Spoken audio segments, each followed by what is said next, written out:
Hulo-sulo mga kabisaya. For today's vlog mga kabisaya, ali uban ko sa sulo. What morning here in Hulo-sulo. After ta na mainit, gisuroy sad nato ang public market diri sa Hulo-sulo. Guys, kurat siya guys. Gitry pud nato ang sati sa Shara's Cafe nga tag 60 pesos ang serving. Yeah. Hello mga kabisaya, finally nakaabot na kita diri sa Looc-Sulo province. Welcome to Military Park located sa Barangay Tandobato, Municipality of Looc-Sulo province. Thank you lang guys. Miadto po ta sa Fresco Grill nga nag-serve og mga Malaysian food diri sa Hulo-Sulo. Nasyaksad kay mga kabisaya kay bibo kaya ang sulo sa gabii. Nagkaon po ta sa The Cousins Restaurant mga kabisaya. Nangapi po ta sa public market sa Looc-Sulo. Ano yan ma'am? Tayo. Ay, tuyong.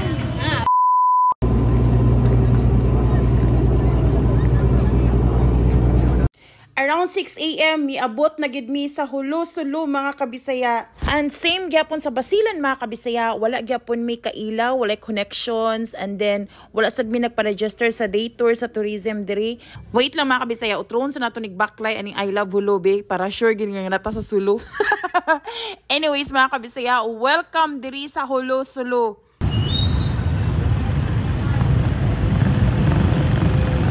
Siyempre mga kabisaya, dili kompleto ang atong pag-adto sa isa ka lugar kung dili ta mga pisa ka buntago. Nung atong first stop karon, mangita tag Makapihan. Good morning mga kabisaya, o finally na nagita diri sa may Hulo-Sulo.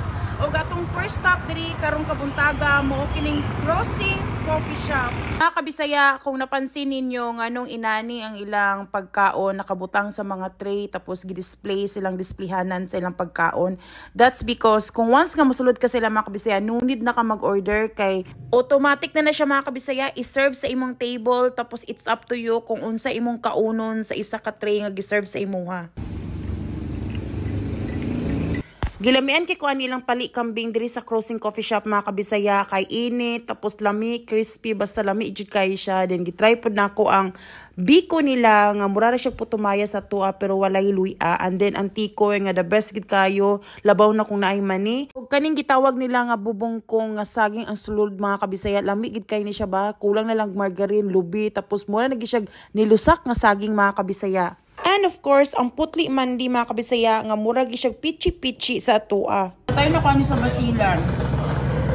Lagi po siya bukay sa sulod. Kuninta na akong ikaw mga kabisaya. Very siya sa kape. What morning here in Hulo-Sulo. So that's it mga kabisaya. So mo pa netong first stop diri sa Hulo-Sulo. Og after mo ato patas mga uban, mga pagkaunan diri o atong tirawan, ilang mga klase nga luto dinhi. Excited na kayo ko.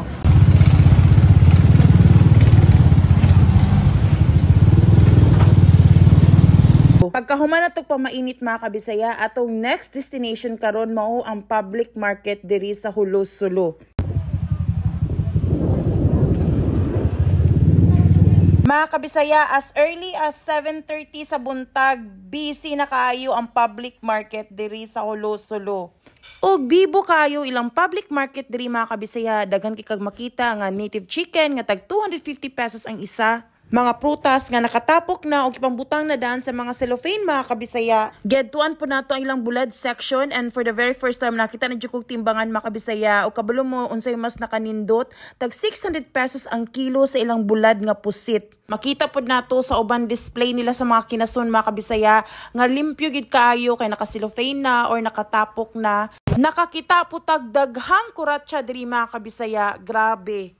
Guys, kurat siya guys. Grabe na ba ni katambok nga crabs? Crabs mo gudi siya nga. Wow, grabe.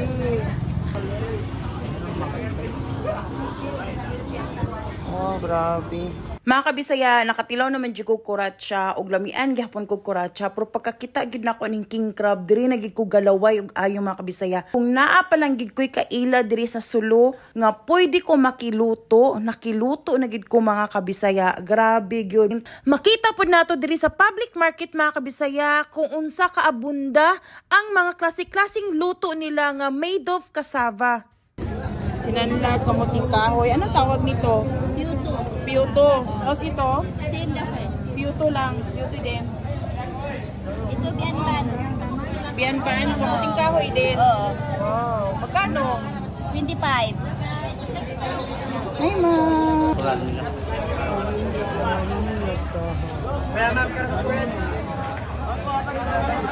So diri mga kabisaya, maklaro gid nato no nga walay bisan isang nagamit sa ila og timbangan. Kaya ang ilaging style diri is tapok-tapok, tumpok. Ito 50. 50 yan. Yung ganito, Yan 80. 15 Magkaiman na din. yung ulo kuya, 50 din.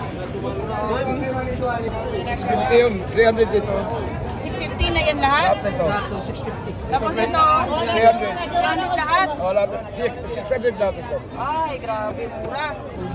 500 dito lahat. Grabe, mura. So, diri mga kabisaya, masyakit ka sa price nila, no? Kay grabe dyan siya kabarato din. Pwede pa ka mo, hangyo na mga kabisaya, pero anang kurat siya, instead of 600, pwede ra 500 hatag sa imo, ah. Tapos katong 700, nga daghan kayo, pwede ra 600 ang tapok. Lahat. Tapos ito, 50. Grabe yung presko, no? Ay, kuya. Magkano yan? 150 ma'am, 150. Ang isang kalahati? Kalahati, 300. 150 ito. Ay, 150 kalahati. Yung kalahati ito, 300 Oh, ma'am. Isa. grabe. Yung isang buo. Una yan ma'am. Buo. Presko, no? Presko ba? Oh, Preso talaga ma'am. Anong tawag nito? Tulingan. Tulingan. Grabe naman, Prisco. Hindi ba uso ang kuha nito? Ang timbangan? Di uso? Ah, hindi, walang timbangan dito. Masira ang timbangan ma'am. Ganito. Masira. Isang tumpok, 100 lang. 100 lang. Parang gusto ko na tumira dito sa Hulo. Ang daming ang daming murang isda. Di uso yung timbangan dito, kuya? Hindi. Di uso. Press na press. Mauubos yan lahat isang araw? Or ano, dito lang mauubos sa Hulo? Dito lang. Hindi na ninyo i-deliver sa ibang lugar? Sa Zamboanga? Hindi Marami. Kung marami. Kayman. Grabe kabarato mga kabisaya. Isa gini sa mga regrets na ako nganong wala ko nakadalag lutuanan. Anyways, mubalik gid ko next time ug sa pagbalik na ko guys, I am ready.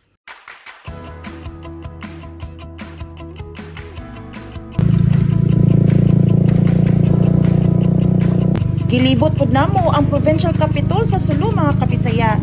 Welcome to Sulu mga kabisaya.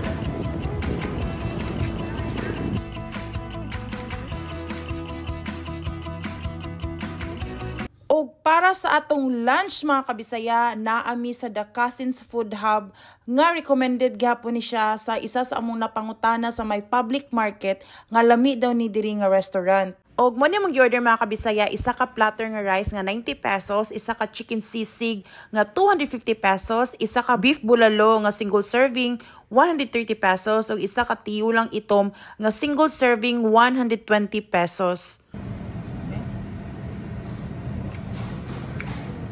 Ilang bulalo mga kabisaya, pwede gid kay ni sa mga kiddos kay dili halang at the same time na siya pagka-sweet gamay. Nagtry po tawag tiyula ito mga kabisaya para ma-compare na to ang kalami sa Basilan o diri sa Sulu.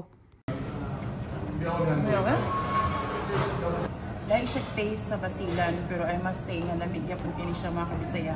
Chicken sisig nga tag 250 pesos.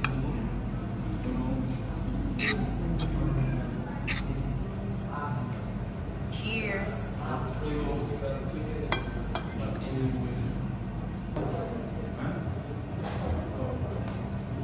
Malamian mo ang iyang mayonnaise. Creamy and not too spicy ilang chicken sisig diri mga kabisaya. One thing dito ang ganahan ako mga kabisaya like sa Basilan or diri sa Hulo kay ang iyang pagkahalang kay dili siya grabe kahalang ang uban brag kasi puno na sa kahalang battery, mild na lang kahalang. Tapos sweet and spicy, mild spicy.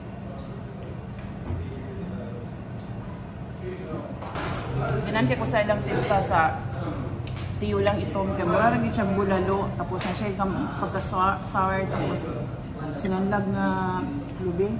Best fried rice.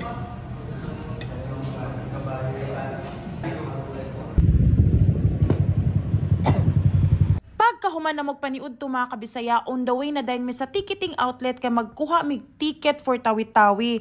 But sadly, wala na biyahe sa Tawi-Tawi mga kabisaya pagka next week na. Naay nag-advise na mo nga everyday daw ang biyahe sa Tawi-Tawi sa Chinese port. Motong gadadalimig adto sa Chinese port mga kabisaya. Og sa dihang kanidi ambot pasabot nga everyday ang biyahe for Tawi-Tawi kaning dako nga pump boat nga naikatig mga kabisaya og nag-say no gid ko kay digid kaya sa akong power ang magbiyahe og 12 hours going Tawi-Tawi nga kani ang sakyan. Mga 3 PM mga kabisaya gikapoy na jud kay kuan kay ang kainit sa Sulo. Grabe gid ang kainit dinhi mga kabisaya tapos disappointed ko at the same time kay gusto lagi ko mularga for Tawi-Tawi anang pagkagabi but sadly wala na gid siya biyahe mga kabisaya. Pagkahibalo na mo nga wala nagyabiyahe for Tawi-Tawi mga kabisaya, we decided to stay another night diri sa Hulo-Sulo. Og para mas ma-enjoy gid nato atong stay diri sa Sulo mga kabisaya, giadtuan nato ang Fresco Grill nga ga-serve og mga Malaysian food nga located sila sa Municipality of Indanan, Sulu. From the name itself, Fresco Grill, grabe ka fresco diri mga kabisaya. Tapos nice pod ilang mga pagkaon diri kay daghan og serving. Bisan pagka na among gi-order mga kabisaya, single serving lang na siya pero daghan na siya para sa akua. Og mo na akong gi-order mga kabisaya, nasi lala, fried chicken na siya mga kabisaya nga gipabukalan sa daghan kaayo nga mga panakot gikan sa mga tanglad and everything, yung pwede na mo yuduga nga na.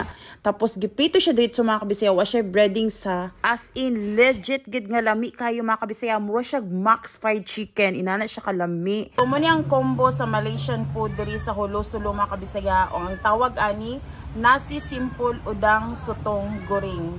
300 pesos lang ni siya mga kabisaya. Isn't it worth it?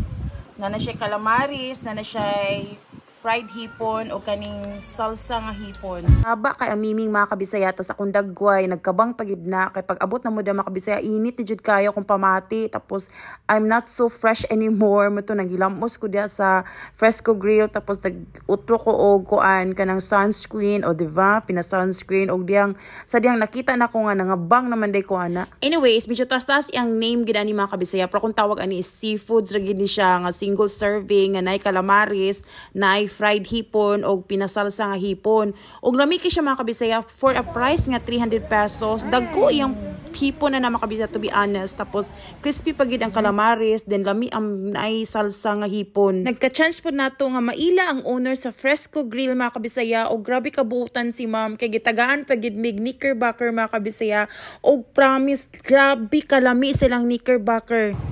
After sa heavy meal, syempre, importante gid kayo nga natay pang dessert o diri sa Fresco Grill nagyapon sila ay knickerbocker nga tag 130 pesos lang ni mga kabisaya.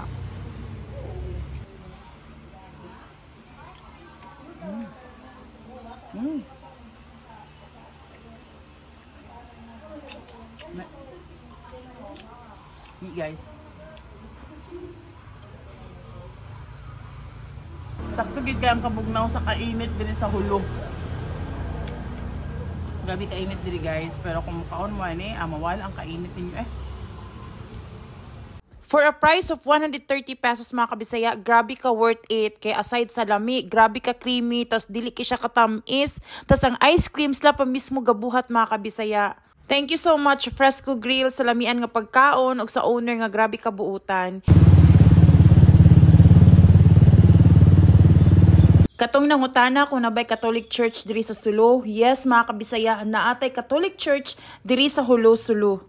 Around 4 PM mga kabisaya, aya pa mi nag-start og pangita kung asa mi pwede makastay nga hotel diri sa Hulo-Sulo. And same gyapon sa Basilan mga kabisaya. Sige gyapon taglibot-libot, tuyok-tuyok, and after more than an hour nga pagpangita, naging naka-advise na mo nga diri sa Sulo. Peacekeepers Inn. Og ang nakanindot ani mga kabisaya kay nata sa sulod sa kampo sa mga pulis og cooperative ni sa mga pulis diri sa Hulos-Sulo. Grabe jud ko kahapyan na mga kabisaya kay mao lagi kanang hapit na mag 6 tapos wala pa mi maistihan kay wala lagi sa plano nga magstay gid mig one night diri sa Sulo kay for tawi-tawi na gidon ta mi. But sadly wa magimi nakalarga no, so we decided nga magstay sa Sulo kay gusto sad nako i-enjoy pagid ang Hulos-Sulo or ang Sulo province mga kabisaya.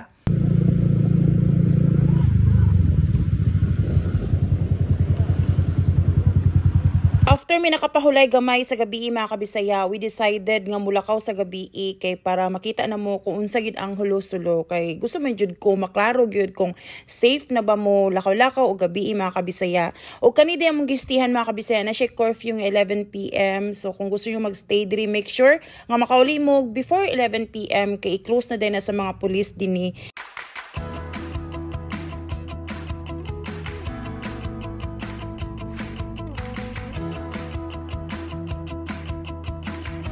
Puro mga white sand mga kabisaya.